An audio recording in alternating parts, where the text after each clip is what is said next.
Hello, Den of Fathers. I'm your host, Ian Brown, and today's subject I wanted to touch on facing mortality with your kids.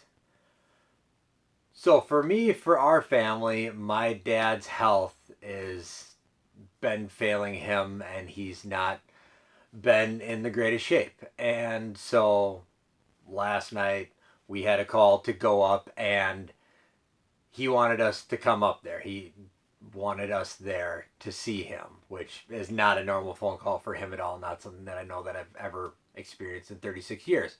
So we loaded in the car and we headed up there. And on the drive up, my wife and I were talking about, we know his health has been failing. We know he's not doing great. A call like that means, he's worried about what's to come. We don't know what's going on.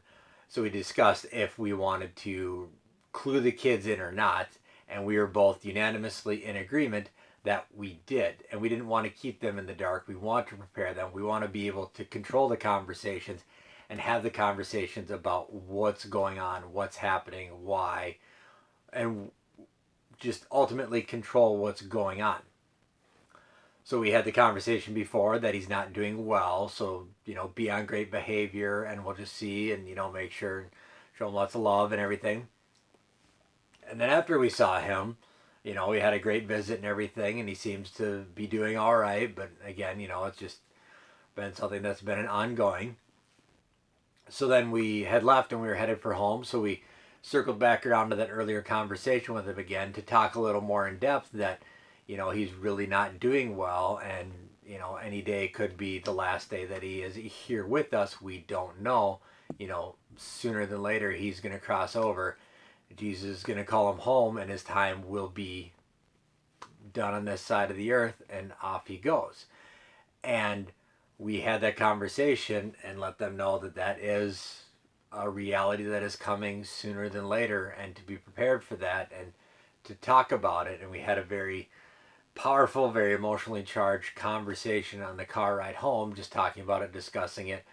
My daughter, who is 11, had the most, emotion around it, the most things to say. My son is only 6, so his feelings and comprehension on it a little bit differently. But at first she was very distraught over it, and then over time we talked through it. And of course it's going to be a sad thing. Of course it's an emotional thing. But we, again, were able to control the conversation and have it before it's a blindside thing in a situation like this.